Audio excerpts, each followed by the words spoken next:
Coming up next, the Bookening reads The Great Gatsby. What?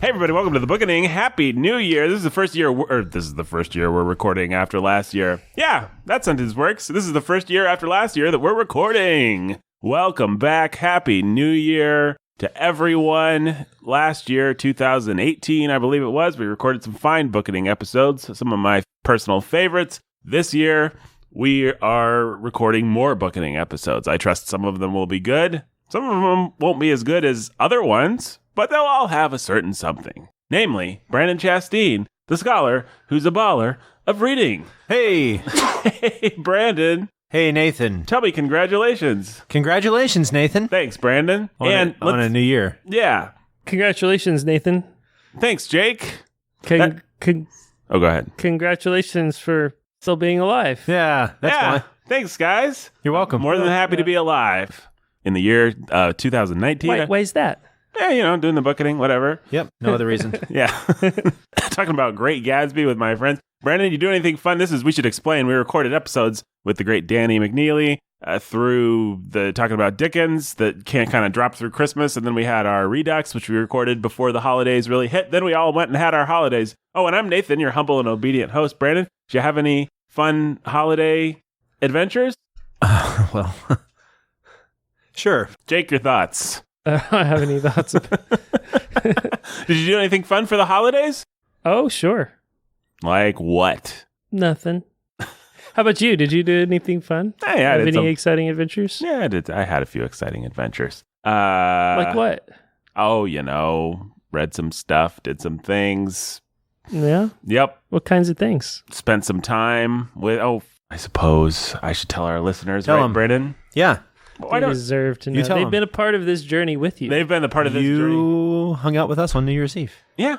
Something else? True, That's at my right. house. That's Is there what it something was. else exciting that happened to him? Well, not as exciting as that. Yeah. You also hung out at my house on Christmas Eve.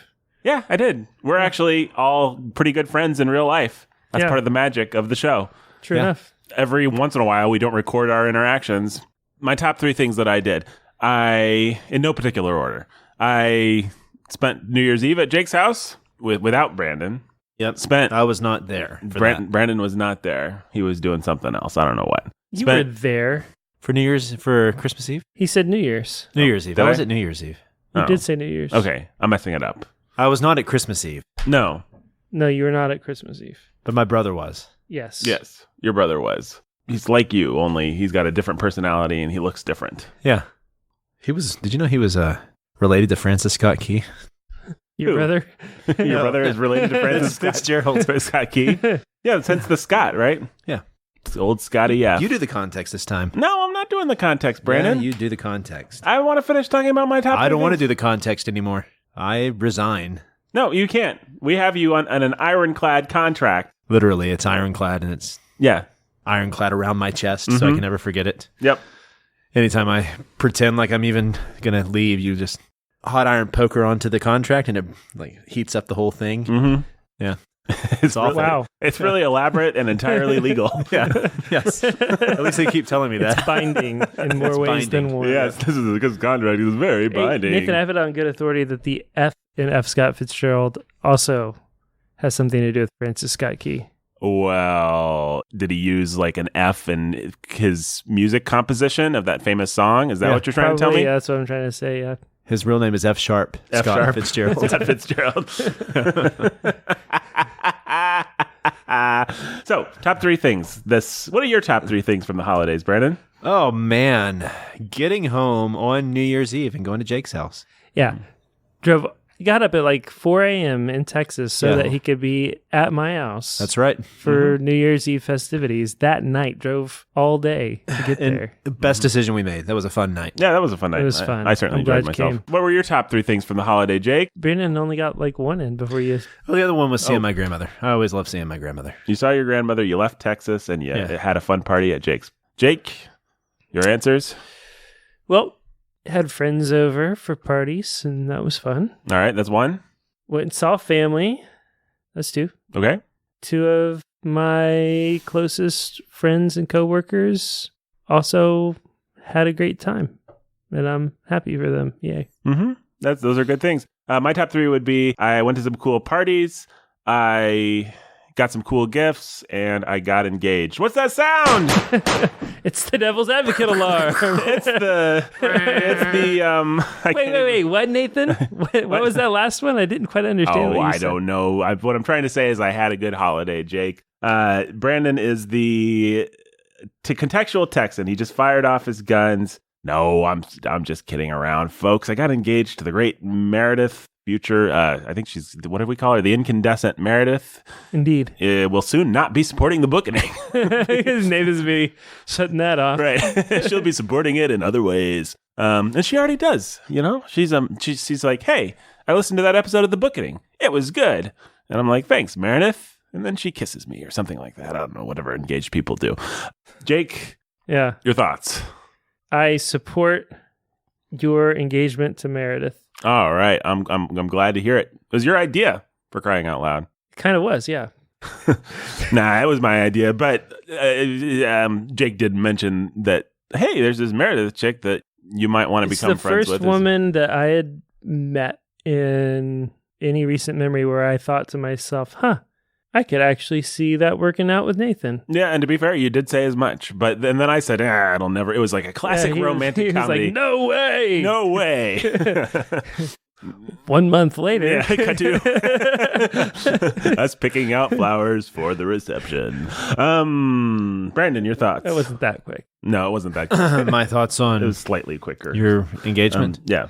A Helen Hardy yeehaw to it. Hell and Hardy. Hail. Oh, hail. And hearty. Yes. Not a hell. A hail and hearty yeehaw to it. A hell and hearty yeehaw. And this is going to be my first time listening to a context from Brandon Chastain as an engaged man. Am I excited? Yes, I am. Because there's nothing like being engaged and listening to Brandon Chastain talk about the Great Gatsby. I'm always engaged whenever Brandon gives context. I have no idea what you're talking about. That is true. A little wordplay from Jake Menzel. A master. That's what I'm known for. You still haven't even introduced me yet. Have I not? You're the pastor who's a master of reading. Thanks. And I'm your humble and obedient host. And but we're you all introduced yourself. Yeah, I dare Brandon. I dare say that. Just feeling a little left out. Well, Brandon, what's your name? I guess I can't really console you for having forgotten you while forgetting your name and calling you someone else on the show. I dare say to go along with Jake's wordplay. I dare say. Every person listening to the show is about to be engaged along with me as we listen to Brandon Chastain's masterful context. Oh, boy. I dare say, for a great book regarding the Great Gatsby, we'll be getting a good context. Yep, so we're going to read. F. Scott Fitzgerald Probably was born in least. 1896 Are you reading from the in front St. cover of the Paul, book? Minnesota, and went to Princeton University. Have I explained why the gunshots happened? The gunshots happened because Brandon is the textual Texan. People might be tuning in for the first time. It's a new year. They might, maybe their resolution was to find some great literature podcasts by Christians. Those people have already left. People told them that they should listen to We're in the friend zone only right now. Yep. And those people are now listening to Close Reads. We like Kernsey, as we call him. Old DC. Oh, DC. DK. Donkey Kong. Yeah. Donkey Kong. Donkey Kong. David Kern country. Breaking those barrels. Mm-hmm. Jumping over ravines. Mm-hmm. Getting those life balloons. Mm-hmm. That's probably what David Kern's doing right now. Brandon? While he's reading a book. While having some great thoughts about if any of our fine listeners don't know who David Kern is, he's the host of Close Reads, another Christian literature podcast. You can go listen to that over at the Circe Institute, wherever fine podcasts are downloadable. Brandon, you're the contextual Texan. You provide context for the books that we read. Yeah, the I book do. that we read this year.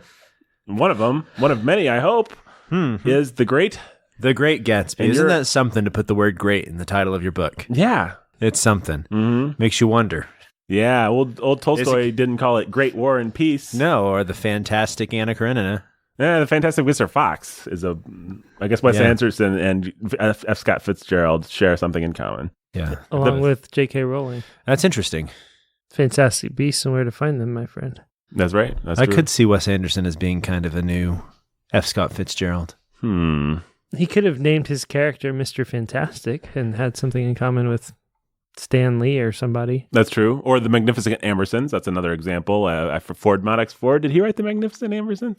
Probably all right. I don't think I am, actually. No, that was Magnificent Orson Amberson's- Welles. Orson Welles did the movie, but it's based on a book I think I it's by... didn't know actually that. His name starts with an F, and he wrote in the first half of the 20th century, or the later half of the 19th, if I'm not mistaken. Yeah, it's the Booth Tarkington. Booth Tarkington, of He's course. an Indiana writer. Yeah. I've been told that's a very good book. And actually, a good segue because it was written in 1918. Mm-hmm. And if I'm thinking right, Booth Tarkington was more of a popular writer. Have you ever read any Booth Tarkington before? I think I've read something by Booth Tarkington. Yeah, he was actually born in Indianapolis, Indiana, so he is an Indiana boy. I really like that name, Booth Tarkington. That's the kind of name, well, you can see if you listen to Sound of Sanity, we got Stone Huntington. That's a kind of a very Booth Tarkington kind of a name. I like that name. In the 1910s and 1920s, he was considered America's greatest writer, Okay. but he was much more traditional in his style. He wrote books like The Midwesterner that would have been probably closer to Willa Cather than the books we're reading here, The Great Gatsby. I suppose, I assume in like year 24 or something of the Bookening, we will get to some Booth Tarkington probably. Yeah. He lived in Indianapolis until his death in 1923. In Indianapolis? Indianapolis. But that's thank you, Nathan. It's actually a good segue into F. Scott Fitzgerald because F. Scott Fitzgerald was anything but your normal run-of-the-mill writer. He was always attempting to be cutting edge, innovator, the artist, because he was in this era when modernism, we've talked about the era of modernism before. We have. You are in a good mood. I'm contributing. Thank you. F. Scott Fitzgerald, he stepped right off that mill. He did. He stepped right off that. What? Modernist mill. The modernist, modernist he wasn't mill. running the mill. He was Yeah, and so, Spear Danes. in days gone by, a needle pulling thread. That's the first one of the year, folks. You're welcome, people. And there will be many more until such time as I get tired of that Bookening meme. It's the Bookening drinking game. Every time we say so, Those are one of those words that you get pretty drunk pretty quick. If you're not take a careful. shot of champagne since it's New Year's. Now, to be fair, Brandon, when you say so and then it's followed by other words, I do not insist on inserting my phrases I have a tendency to say so in a very pause. declamatory, fun, and then I just think it's fun to throw in a couple. Yeah, and by now it could very well be that I'm just playing off of that. Yeah, you Perhaps. Yeah, Perchance to dream. perchance to dream. So, A needle pulling No. thread. nope. I'm going to get a new one. A new expression for this year. Okay. Hark. The Herald Angel sing. Okay. Booth Tarkington. A needle pulling thread. Yes. Was not F. Scott Fitzgerald. No, he wasn't. But you know who was F. Scott Fitzgerald, and that's who you're about to talk to. Brandon, Yeah. 1, 2, 3, go. Let's do it. All right. Not right. running the mill. He stepped right off that mill. So let's set the stage. All right. Early 1900s. Well, I just read it, didn't I? He was born in 1896. Is that what we said? And he was born in St. Paul, Minnesota. So when he talks about the Midwest, like the actual literal Midwest of the world, he's talking about this sort of area where he grew up. And Not the San world. Francisco. Yeah, not San Francisco. The world that he knew, the world that he grew up in. He had a fairly happy childhood, from what I could tell. His mother gave him a good education. He had some money growing up. He got a solidly upper middle class education and lifestyle. People saw his talent for literature fairly early on. His mother tried to develop this in him, and also a teacher in one of the schools he went to, I think it was his high school, saw his talent and really encouraged him to go and write for the school newspapers. And then he decided he wanted to be a writer, and so he went to Princeton. And this is significant because Princeton would be the basis for his first novel, which at first was called, what was that? the video. He just decided to start playing a video No, while you were talking? What video? He's watching Instagram stories or something. Yep. No, sorry, folks. I wanted to This start is- uploading the video for the behind the scenes Patreon while paying full attention to Brandon. And This is how much attention I get while I'm doing this. Brandon, I said I was going to give you my full engagement. You had my full attention. I was engaged. I bet. Oh. More engaged than Nathan. More engaged than Nathan. Okay, well, I'll give you that. Hashtag That's- engagement 2019. You can't be more engaged. I literally have a woman that wants to marry me. I'm married. That's He's like married. He's been engaged. Yeah, but Twice you're not engaged now. You have an No. ex-fiance. true. Okay, so getting back to this. Yes, I'm and sorry. This Side of Paradise, This Side of Paradise would be his first successful novel. It was his first novel. And it was actually based on the book he wrote desperately before going to fight in the war, in World War I, because he thought he was going to die. And so he really wanted to be a published writer. He got The Romantic Egotist is what it was called. He got it written down, sent it to a publisher. I think Simon & Schuster, they declined it, said, no, we're not going to publish this, but we want you to keep developing your talents. So he went to war, didn't die, came back, and he got that book eventually published as This Side of Paradise, and it was extraordinarily successful. The first thing then to realize about Fitzgerald, to take away from that, is that he always wanted to be a writer, but he wanted to be a writer of a certain caliber. He didn't just want to be a storyteller. He didn't want to just be your run-of-the-mill, like we said, writer. He didn't want to be Booth Tarkington. He didn't want to even be Dickens. He wanted to be one of these innovators, one of these guys who was in the limelight of the literary world. And that's because at the time, shortly after World War I, and even before then some with like Keats and the Romantic Poets, and you had the newspapers they would start. So you had these little, in W.B. Yeats and the poets that surrounded him, you had these literary cliques, these literary circles that people would try to model themselves on. He really wanted to be that kind of writer. So what that would look like at the time, right after World War I, we've talked about this with Hemingway before. A lot of the writers in America would become disenchanted with American life. They became disenchanted with commercialism. They became disenchanted with capitalism. They became disenchanted with modern life after World War I. They saw the death, the horrors of war. They couldn't handle it anymore. So they went and they moved to France together. And they became the expatriates. That's what they called themselves. The ringleader of the expatriates was Ernest Hemingway. And T.S. Eliot would sometimes go and be a part of this group, but they would all stay like in the living room of Gertrude Stein. And if you've ever seen the Woody Allen movie Midnight in Paris, Yeah. yeah, it's based on the expatriates. So the Owen Wilson's character, he goes out and he meets the expatriates. And so you had, who's the famous Hemingway. Dada?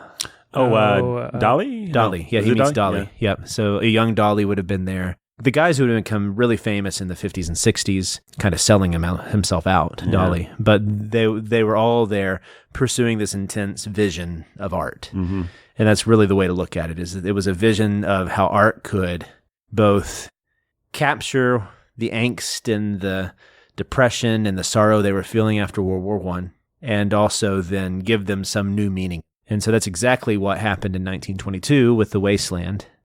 T.S. Eliot's response to this, and he kind of spearheaded the modernist movement, was to literally write a poem showing how all the past is broken into pieces. You know, all these things I've shored against my ruin is one of the last lines of the poem. And then it just goes into nonsense. But kind of the point of The Wasteland is that despite the nonsense, through the music of the poetry, through kind of what he's trying to say, he can actually he can find a way to save the world through art, at least those who are in the know. Those who have the intelligence and artistic fortitude to get on board with him. So this was modernism. Kind of a nasty thing, really. One day I hope we get to do T.S. Eliot, because T.S. Eliot's an amazing story. He started all this nonsense, then he eventually becomes a Christian, and then he writes his great poetry after that. But his greatest poetry being... Memory all alone in the moonlight.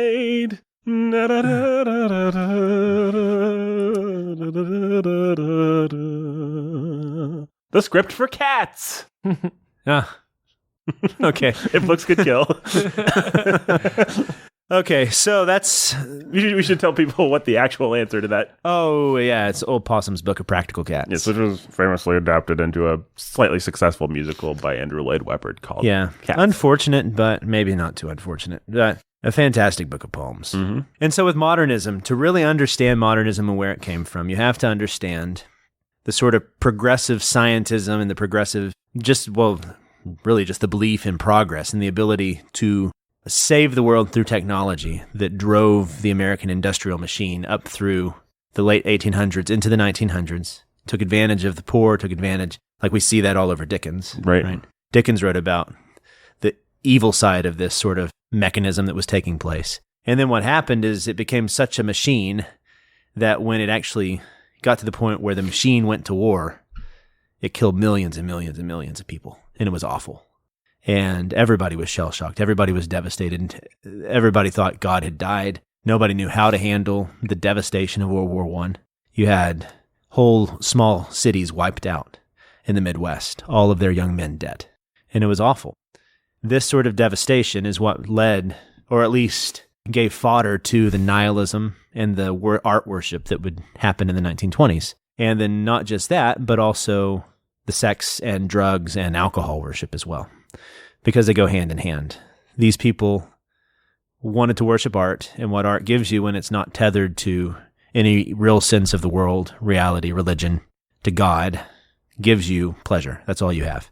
And so what did Fitzgerald do? He went and he famously tied himself to this girl named Zelda, not the warrior princess or whatever she is. I think she was a princess. Just a first, princess. and then she became a warrior princess. Is she a warrior princess now? I don't. In the original so. Zelda, she was just a She's just a damsel in princess. distress, That's right. but- Link is the warrior. Yeah, Link's she's And he's not even a princess. sometimes she puts on like a ninja outfit and does stuff though. Now I forget what her name is when she does that. At least she Yeah. did back in my day. I haven't played a Zelda game for a But while. we'll take a step back in a minute and talk Yes. about the women in his life. Mm-hmm. But Fitzgerald, he fit right into this. And so he wanted to be a great writer, but he also wanted his pleasures. And so he became an alcoholic, and a notorious alcoholic. And it's interesting. You hear of someone that this happens to, becomes this sort of person. You just wonder what happened to him to make him this way. There aren't a whole lot of things you can find about his father. You know that his father was a businessman, and you know that his mother really was driven to make him succeed educationally, but it is interesting. You wonder why he became the drunken Fitzgerald. But then Hemingway was also that way, so it was just the Right. way that the men were at this time. True or false? Fitzgerald is the most famous literary drunk. Yes, true. I did not have any particular insight about Yeah. that. I'm just trying to think if there was anybody that was more. It's the stereotype of Hemingway's pretty. Hemingway and him, I suppose, would Yeah. be the two. You know, when you think about the guy in the wife beater at the typewriter with the cigarettes and the bottle of booze, that's either Hemingway or Fitzgerald is where that stereotype kind of comes from, though. Yeah, but I haven't really ever completely teased out the relationship, but I'm convinced there is a relationship between what became the 1920s and either in the art worship that was in the 1920s and the devastation of World War I that happened as well. And whether it was just giving people excuses to pursue their pleasures that was already there, or if it was a way for them to deaden the memory of it, or both. Could have just been both. Yeah, I don't know. I think it was a little bit of both. I know it was both to an extent for Hemingway. I'm no social historian, but the horrors of World War I were just psychologically catastrophic for people. Yeah. Right? It was a brutal, devastating war. Yeah. And the first of its kind in a way that I don't even know that World War II, I mean, how do you compare them? But Well, I mean, then there are reasons that these two wars caused like psychological shifts in world history. So after World War I, you get modernism, right. which the idea behind modernism is the world is cold and dead to us, and the only way to make sense of it is to create. And you create in response to the deadness of the world. And World War II comes, and everybody's like, well, not only is the world dead to us, but society's dead to us, and even art to an extent is dead to us. So all you do is you create yourself, and then postmodernism is born. So it's kind of the two major psychological shifts that happen after these two devastating wars. So you have modernism, you have the coldness of it, you have the only response is art in the face of death. Anyone who's read The Great Gatsby, you know that this is one of the biggest themes of this book, is how do you live a life that is meaningful in the face of a world that is indifferent towards you, especially a social hierarchy that is indifferent towards you. Is what Gatsby does in light of what happens to Gatsby still enough to call him great, right? You mean in an existential sense, he was great Yeah. because he invented Because he was himself the American from, ideal. from nothing. right? Is there some sort of greatness in Gatsby, or is it just completely an ironic title? And I think that Fitzgerald's enough of an artist and enough of a slick fella that the answer is not that easy. No, it's not. Well, you think we'll have the answer by the end of our discussion, Brandon? No, I don't, because I'm not sure. Well, I think we will. I'm not sure Fitzgerald actually had the answer. Yeah. So another thing that I was reading is that Fitzgerald was obsessed with time, and that he would often write with clocks and calendars all around him.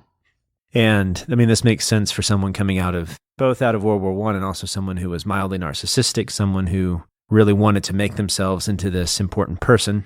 You see parallels in literature. All of Shakespeare's sonnets are about time, really, and how time will destroy artistic endeavors, and you will never ever be able to beat time. And that's the great theme of most poetry and literature, is how cruel it is that we have to die, and also experience life. Jake's worst villain of 2018 was time. Yeah, that's right. Was it? It was. It was. Yeah. You are a literary genius. I would not remember that, Obviously. except for that I actually listened to that episode a little bit. I don't usually listen to our episodes after I've stopped listening to them but too. I listened to that one, and Jake says, I highly encourage other people to listen to them. But Yeah, other people just Well, yeah, stop but we listening. just We had the live conversation. Yeah, we We're live them. talking this right now. They have Yeah, to if listen we did to me. it. They have to do It- this in real yeah. life, man. Right. You guys get the filtered content. They So- hear things you people will never imagine. Yeah. Help me remember what Well, my friend, time killed Charlotte and made Charlotte. little Fanny grow up. Charlotte. Charlotte was a spider. Charlotte's Web. Oh, yeah. Yeah, you made a good case for time being the great The villain. villain of Because mine was Charlotte's C.S. Web. Lewis. C.S. Lewis. We had an interesting. I was traditional. I said Auntie Norris from Mansfield Park was a good villain, and then Brandon was all like, "Well, actually, it's C.S. Lewis." Hey, Gotcha. I didn't say it like that. Outside, Then I had to one up. Yeah, Brandon. you're like I think even farther outside the box. It's time.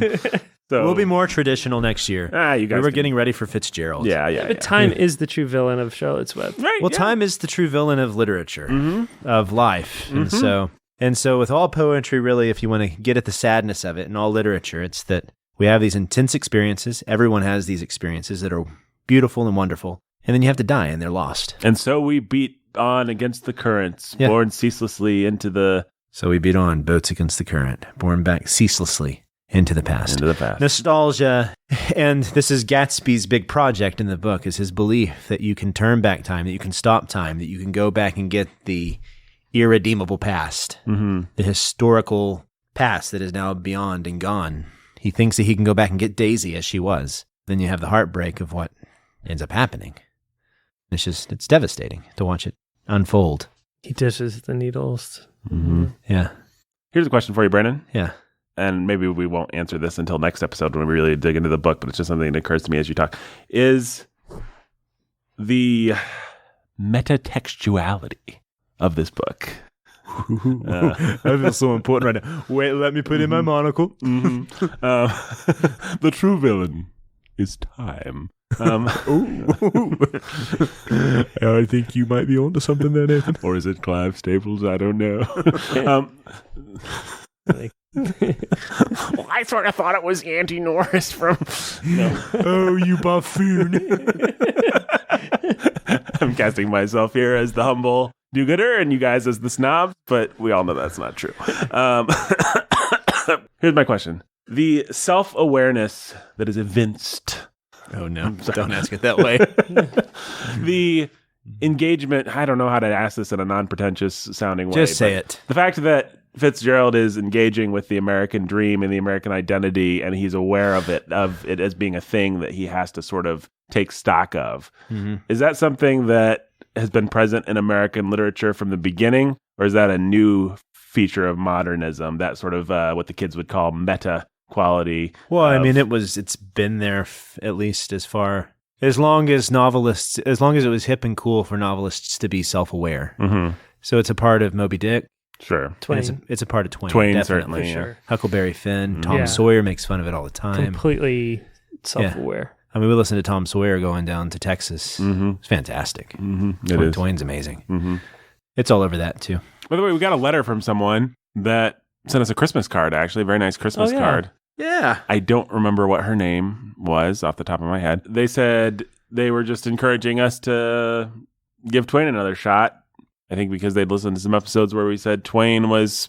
Susan. Yes. We got a Susan from Maine. Nice Christmas card, Susan. Thank you, Susan. Maine. Thank you very much. Merry Christmas, Susan. So we decided to give him another shot in the head. In the head. I like Twain. Brendan likes Twain. Jake likes Twain. We don't think that he's merely godless and merely a hater of everything. We think he's a cynic and he has a lot of contempt for a lot of things, but he wrote a lot of good stuff and he had a certain broken idealism. Anyway, that would be my short answer to your query, Susan. Very good answer, Nathan. Thank you, Brandon. While we're mentioning people that have said things, we got 2 new Imperious Curse shout-outs. Yes. Thank you to everyone that has given... You guys are the best. Yes. And if you'd like to review us, then you can. Just go to Apple or whatever your podcast is. Look them up and give their names. Sweet. They deserve it. I think one of them was named Sid. Like the kid Sid, from Toy Story. Yeah. Yep, just like the wonderful character from Toy Story. I'm sure that's who he's named after. Sid, your Pop-Tarts are ready. That's a line from Toy Story that's always stuck in my head. All right. Yep, there you go. Exactly. Rye.78 writes, my favorite podcast, the best friends you could ever not desire are these cheeky fellows. By no means am I under the Imperious Curse. Serving, yeah, bravo. And the day before that, serving 2 masters. The best friend you could ever not desire is definitely not these cheeky fellows. By no means am I under the Imperious Curse. Hay is for cows, but not for goats. There you go. Bravo. Those are some real fans there. We love you guys. Yeah. Yep. Keep listening to the bitter end. Mm-hmm. Today's episode will be 10 hours. Yep. Because I'm taking over. We're just getting started. This is my manifesto. This is your manifesto. We're going to build that wall. Are we going to build the wall, Brandon? Chastine for Which 2020. wall would that be? I'm marrying a wall, actually. You are marrying a wall. Marry that wall. Mm-hmm. Marry that wall. Hashtag marry that wall. Lock her up. Lock her up. That's kind of weird in that context. Mary's an appropriate nickname for her. Mary is an appropriate nickname. From Meredith. Oh, yeah, that's true. Marry that wall. Mary Wall. Marry that That wall. should be your hashtag. Marry that wall. M-E-R-I, that wall. Mm-hmm. Good night, people. Good night. We'll see you next week. No, Brandon, you still have to continue context. Oh, yeah. So there's some other things to do. Yes. So, Dun, dun, we had dun, talked dun, about dun, modernism, dun, dun, dun, dun, dun, right? dun, dun, dun, dun, dun, dun. we were talking, oh yeah, and that got us into the deep sadness. Zelda. Yep. To the deep sadness of life. Yes, the deep sadness of life. And you were now segueing me. Oh, I'm Radiohead. Bleep, bloop. That is Blah. a good impression. Thank you. Thank you, Radiohead. He's always here. Segueing me back to something we need to talk about to understand Fitzgerald's outlook on life, because it's the way he would fall intensely in love with women. Dun, dun, So much that they would just shape his entire outlook. And so... that's not reminiscent of anything in the novel at all. No, not at all. And so his first one was a Ginevra? I wanted to say Geneva, but it's Ginevra. Ginevra or Geneva. Genevra, yeah. That he met in Princeton, and he was insanely in love with her. And in fact, she would become the model for Daisy, the model for characters like Amory Blaine's love interest in This Side of Paradise, his first one that drives him crazy as well. And so this was the first girl he would fall in love with. The next would be the famous one, Zelda. And he met her. Yes. He met her at a country club. You know, Fitzgerald was always living a little bit beyond his means. He did have some money because of his parents. I mean, he went to Princeton, which even at the time wasn't cheap. And so he was upper middle class, but he definitely wasn't an East Egg sort of person. Right. He was a West Egg sort of person. This actually... Well, let's finish talking about the girls, then we can talk about the socioeconomics of the thing. And so Zelda would be a driving force both behind his pursuit of literature, because she wanted to have a fantastic, famous husband, because she herself was very much like Daisy. She wanted this intense, orgiastic life. So that's just a quick pause. Most people have probably heard of the 20s being called the Jazz Age.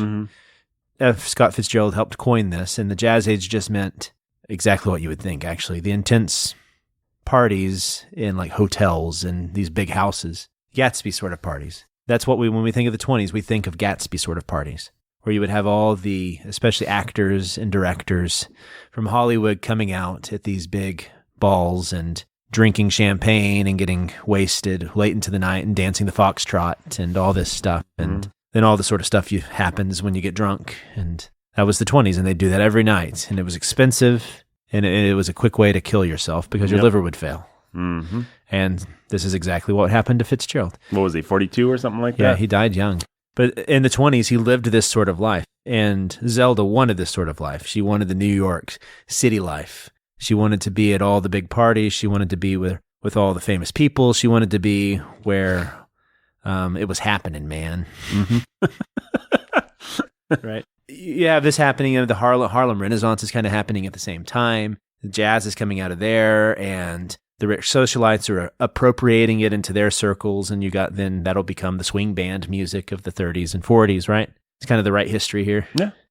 You know just as much about the 20s social age, this is probably social milieu as I do. So check me if I'm wrong. Nights were getting longer and skirts were getting shorter. Exactly. Nights were getting longer, skirts were getting shorter. Mm-hmm. Scandal here, scandal there. Women had bobbed haircuts and flapper. There was the age of the flapper and the it girl. Yeah, that's right. And prohibition, which didn't do anything to stop drinking at all. No, it did nothing. And so, how would you put it? You had the conservatism of the late 1800s, early 1900s coming into and clashing with this new lifestyle that was coming out into the open. It was actually becoming socially acceptable. This was the first time that women started smoking cigarettes. Just within the last decade or two, they'd started to go to bars with men and drink with them. It was seen as scandalous, but the important thing to realize is it was scandal that was acceptable for certain ranks of people. Classes. Mm-hmm. Yeah. So the rich could get away with it. The people who were accepted into the rich circles, like the actors, actresses, golf players, these people who would hang with the rich even though they might not be rich, but they were now socially acceptable. Into these circles, they would be allowed to do it as well. The poor would just be looked down on if they tried to do this. The middle class would still be straight-laced, right? And you kind of see this in Gatsby when Gatsby's father comes to visit. He's kind of that straight-laced Midwestern man who, though, is amazed by the success of his son. But had he seen the success and the way his son got the success and what the success resulted in, he would have been horrified by it. Right. We also have this new influx of wealth into the nation, which means you have a bunch of people switching classes, like Gatsby. Maybe you were getting there, but... Yeah, and so that's the 20s, right? And you have the rich and the people who are becoming rich. You do have this influx of money, like you said, especially after the war. Mm-hmm. The war effort always helps boost the economy. So you had all these people with this extra cash that they didn't know what to do with, and so you would have these parties. Now, later in his life, Fitzgerald would actually rent a home on a peninsular finger, and on the other side of the harbor was another peninsular finger. And he would live with, his house was fairly modest, but surrounded by the merchant class, who were kind of becoming the new. So think of War and Peace, when that timber guy comes to Levin's house. You mean Anna Karenina? Anna Karenina, yeah, sorry. The timber guy comes to Levin's house, and he's becoming wealthy, and Levin kind of is looking down on him because he's like the old money. You see, you had this in America at the same time as well, and if you were kind of confused by what he was talking about with West Egg and East Egg, that's exactly what he's talking about. You have the merchant class, the people who are coming into their money through bootlegging, through Hollywood, through all these things, and they're coming and they're buying their houses on this part of the Cape. And on the other side of the Sound, you would have the old money, like the Vanderbilts, the Buchanans in this book, represent sort of Vanderbilt money. And they had their homes on that part of the Sound. And they rarely, notice in the book, they rarely go and hang out with the West Eggers. Right. The West Eggers are having their parties for themselves. But the East Eggers, the Rockefellers, the Vanderbilts, they're respectable and cold in their money. And they don't go and they don't have these sorts of parties. They have their own sorts of life choices they make. Right. So they have their parties. The book that when we first meet Tom, he's read some stupid tome on black people rising and how white culture. I think you should see that. It's easier for us to read that today as an indictment of Tom's racism. It's actually more about the fact, I think Fitzgerald probably intended to be more about the fact that Tom is insecure as old money. Yeah. With new money and with social mores changing, basically. That's right. And so it was a much more conservative way of looking at the world. Well, think of Jane Austen, think of Tolstoy. Anytime you would have these higher crust parties, they would still have their parties, but they would hang out with their circle. Mm-hmm. And then they would have their little affairs on the side, their adulteries that they would commit with the gas station attendant's wife, right? which is a big subplot of the Gatsby story. Mm-hmm. Wilson's wife, Right. which was, what was it, Myrtle. Myrtle. And this was allowable because the rich were allowed to have their eccentricities and their the way he would describe it towards the end of the book. About Tom and Daisy breaking things and using them up. Yep, that's the famous line. Yeah, I don't remember how it goes exactly, but... Yeah, they were careless people, Tom and Daisy. They smashed up things and creatures and then retreated back into their money or their vast carelessness or whatever it was that kept them together and let other people clean up the mess they had made. And that's the way the rich acted at the time, was the Rockefellers could do pretty much whatever they wanted. I think the most famous story I think we have where it actually came into the limelight and horrified people that this was the case would have been with Kennedy, his brother, when he crashed into the and killed that girl. When it was Ted Kennedy. Ted Kennedy, When the Crashed into the river and yeah. escaped and fell down, right? And he had no blame put on him, even though it's obviously he killed her. Right. It was accidental manslaughter, and he should have been held responsible for it. That's what Fitzgerald is trying to capture here, Right. is that ability to just use others and then get away with it. And then the West, not really caring, West Egg, they're feeling insecure in relation to East Egg, but also knowing that they are America now. They are what America will be, and they are the future of America. And I mean, Fitzgerald was right to that extent. Donald Trump to an kind of is an East Egger, but he really is a West Egger that just now masquerades as an East Egger. Right. We really don't have that old money anymore in America.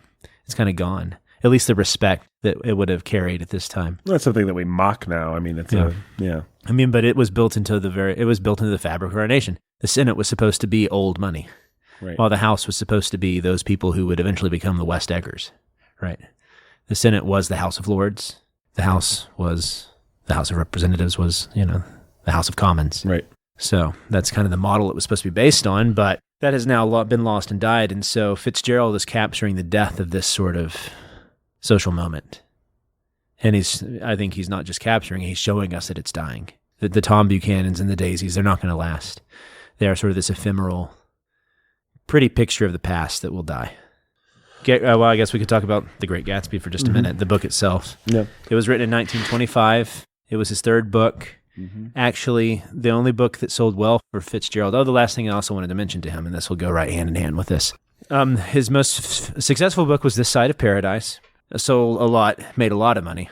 Right. And he and Zelda used that to foster their lifestyle and support their lifestyle because she really liked that sort of 20s flapper lifestyle, like you said. Right. And another thing that Fitzgerald did is he would write a lot of short stories for magazines that he hated. He was not happy with them at all. And in fact, he had a very close friendship with Ernest Hemingway, who he met when he was in Paris with the expatriates. And Hemingway just hated the fact that he was willing to sell his stories for so cheap. Well, not for so cheap, that he was willing to sell his stories just so he could keep up the lifestyle that he wanted. And then eventually he would also get into Hollywood. And The Last Tycoon, one of his novels, is based on his experiences in Hollywood.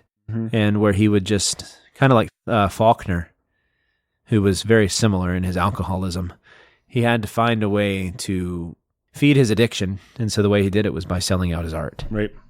He was no Ishiguro who just writes a novel like every 5 years. Right. He was writing short story after short story, and he wasn't doing it just for the pleasure of doing it like Dickens. He was doing it and then feeling the scorn and the hating himself for it. And that would just make him get sicker and dive deeper into his alcoholism until finally it killed him. Some people think he had tuberculosis, but most just think he died of alcohol because it'll kill you in the end, kids. Yep. So, depressing life, kind of life you would expect a man who wrote The Great Gatsby to live. At first, The Great Gatsby was supposed to be called, I found this interesting, It had some weird name, didn't it? Trimalchio in West Egg. And the Trimalchio is actually, comes from the Satyricon of Petronius, and he was in that play, kind of a Gatsby of Rome, where he would have these huge parties, but his parties were all about the gluttony. And so Fitzgerald thought it was interesting to have this guy who everybody thought was a Trimalchio, but yet he never drank. Right. He never participated in any of the things he was surrounding himself with because he was only doing it because he thought wrongly that the East Eggers would want to come to this big party. And yet they would never lower themselves to hang out with those sorts of West Eggers socialites. And so he just completely misunderstood Daisy's mentality. Yeah. because she comes Or to his listen party to and it she on is not audio. impressed. That's where Nick, the narrator, right, Nick? Yeah. Nick He Keller. says that something was lost there. When at that party, something was lost. And it was because you had these two social worlds that just could not mix. Right.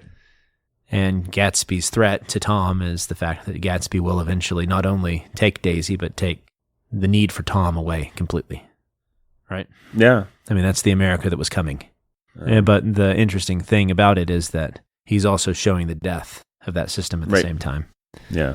So even if he didn't realize that's what he was doing, he was at least heralding it. Mm-hmm. So you can see from the beginning that the Great Gatsby was meant to have you think certain things about Gatsby and then have the rug pulled out from under you. Right. So by calling him this Trimalchio figure, if you're a literary person, you would have thought, whoa, wow. So this is going to be like some racy parties with lots of sex and drugs and alcohol, and Trimalchio is going to be right there in the middle of it all. But that's not the case. And Fitzgerald plays with that. The discordant. The discordant, yeah. He plays with that discordance, thank you, throughout the whole book. I guess then the only thing is how this outlook of life, and we'll be talking about this, how Fitzgerald's outlook of life then affects the way he can tell a story. Because I do think it affects the way he can tell a story and the way that he can imagine a story. Mm-hmm. Yeah, that's interesting. Well, maybe we can leave that as a cliffhanger for next time, because I want to talk about that. All right. With you and With Jake. me and Jake. Yeah, both of you. That's why we do this podcast. Hey, Brendan, can I give a piece of context? Yeah. I would like to talk about Max Perkins, Yes. Fitzgerald's editor. If you haven't read it, folks, I highly recommend a book by A. Scott Berg. It's called Max Perkins, Editor of Genius. For anyone who's interested in writing or interested in the 20s or interested in the Lost Generation or anything like that, I highly, highly, highly, highly, highly, highly, highly recommend this book. It really shows you how powerful of an influence an editor can have, because Maxwell Perkins was a gentleman that worked for Scribner. Scribner was famous for publishing boring old stuff like Henry James, of all things, Brandon. Boo! Back then. Just dusty, creaky, old-fashioned kind of publishing house. And Maxwell Perkins was a visionary who wanted to publish young guys. His first big success was meeting Fitzgerald. And Perkins, if anyone subscribes to the theory of genius that says, the one great man does it all himself, it's not true. It's never been true of anyone. It's certainly not true of the 20th century's most famous writers. Fitzgerald had to work heavily with Perkins. And it's not that Perkins was the genius either. I think that it just proves that a little collaboration goes a long way. Perkins helped Fitzgerald revise an unwieldy, not quite working manuscript into This Side of Paradise.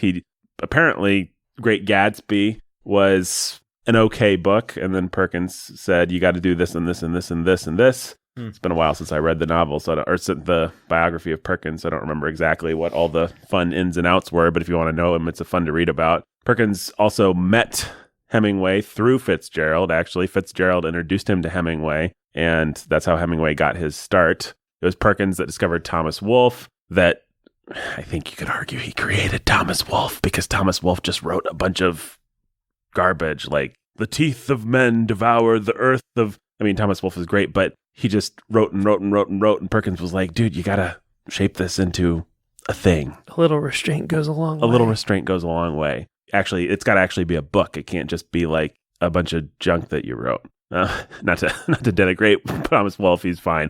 But my point is, Perkins was a hands-on editor, and he had a lot to do with shaping the careers of a lot of the people that we think of as being that famous generation of writers. And it's just a really interesting story. So I recommend reading Max Perkins, Editor of Genius. If there's a group out there, what you're saying, Mm-hmm. if there's a group out there that wants to become the next great writers, what they really need to do is find the next great editor. Yeah, I actually think that's true. Well, If you're a young student writer that resents your editor, then fail. Or your teacher. Shame on you. Or your teacher, yes. I say this as someone who has taught and edited, so perhaps I'm biased, and who works to edit things for the great Warhorn Media that we all love so much. Maybe I'm biased in favor of the editor, but I just still think it's just always interesting to peek behind the curtain and see how the sausage is made, and see how these things that apparently spring bidden through inspiration actually are the result of hard work and a lot of thought by more than one person. And Perkins was a genius. I mean, you could argue that we would not have Hemingway, we would not have Fitzgerald, we wouldn't have Mann, we wouldn't have at least a handful of others, if not for Maxwell Perkins. So Ford Madox. Yeah, I think Ford Madox Ford was another one. Yeah. That's fantastic, Nathan. Thanks, Brandon. Thanks for that little moment of Nathan. Mm-hmm. You're welcome. And now for a little moment of the credits. So you're going to say a moment of Jake. Jake, what do you have to add? Nothing. Oh, shoot. The credit music already started, but guys, we have to do Patreon. Hilarious shout outs. Hey, hilarious needle drop thing. Okay. Wait. No. All right. All right, guys, real quick, let's shout out our patrons. We have the immortal Chelsea E.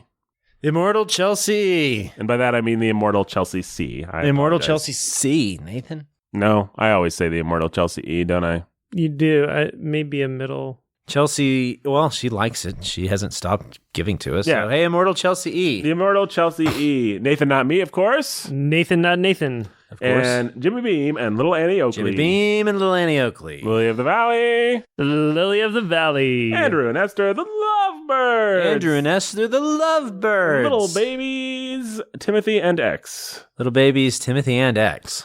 The inscrutable Jenny Z. The inscrutable Jenny Z. Robert and Rhonda, the Lovebirds. Robert and Rhonda, the Lovebirds. Little baby Brandon and Jeremy. Little baby Brandon and Jeremy. John and Jill, the Lovebirds, and little baby Max. John and Jill, the Lovebirds, and little baby Max. The Keith Master. The Keith Master. Hey, Jake, what do you do when you need to have something transported? I call my friends at David's Mighty Men Trucking. That's right. David's Man Mighty Trucking. Man, that's Mighty Trucking. Man, that's Mighty Trucking. David. Hey, Beth, my beloved mother Beth. Nathan's beloved mother Beth. The incandescent Meredith. The incandescent Meredith. Build that wall. Build that wall. Build that wall. Lock her up. Marry that wall. Marry that wall. Marry that wall. Hashtag marry that wall. Joanna the Jolly. Joanna the Jolly, yes. Joanna the Jolly. Sorry, Joanna. We're still working on a good name for you. Maya!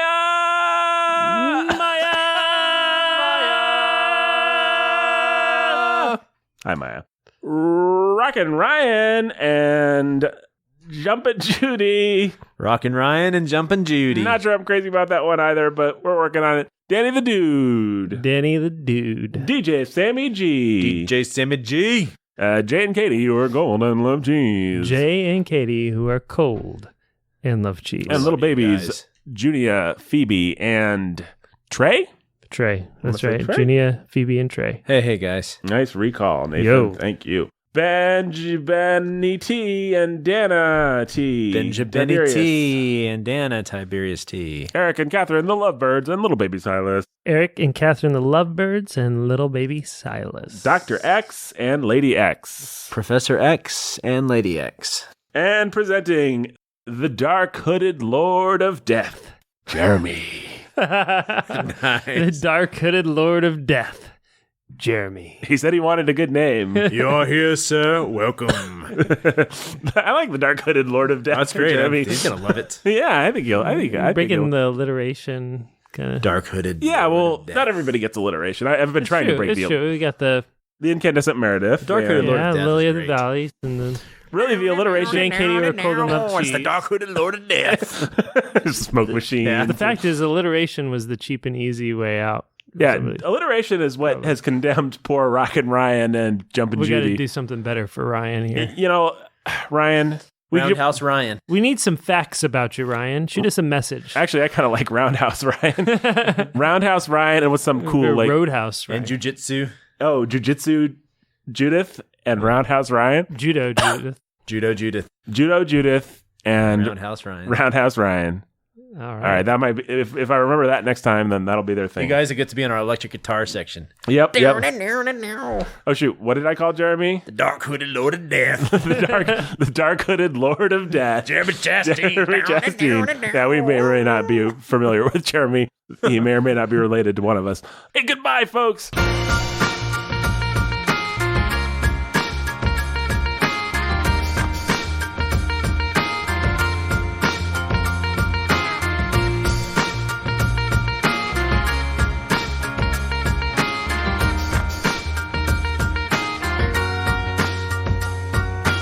Today, the Bookening was written and produced by me, acted and performed and improvised by Jake and Brandon. Lots of good research and context-y kind of stuff done by Brandon. Hey. Along with natural intelligence. Hey. And Not everybody's got it. nope, they do not. Some people are stupid as a bag of rocks.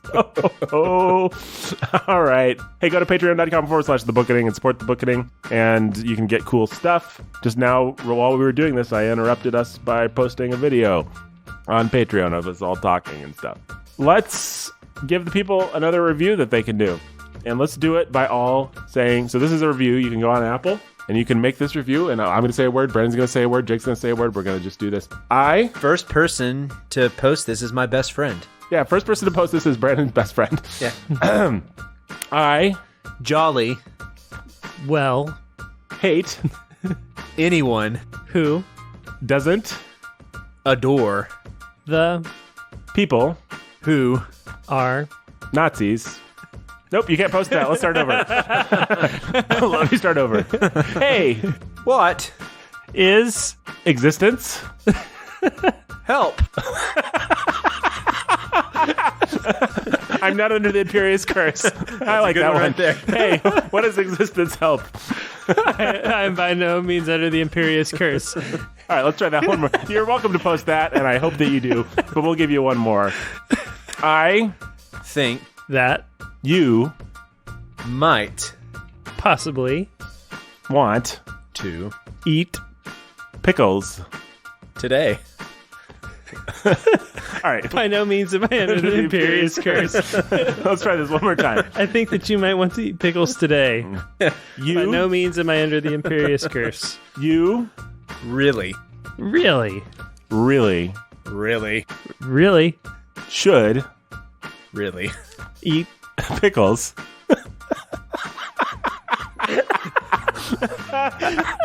By no means am I under the Imperious curse. Today. All right, let's try that. We got to get one that's actually sort of works. This is a review. Oh. Hello. Listener.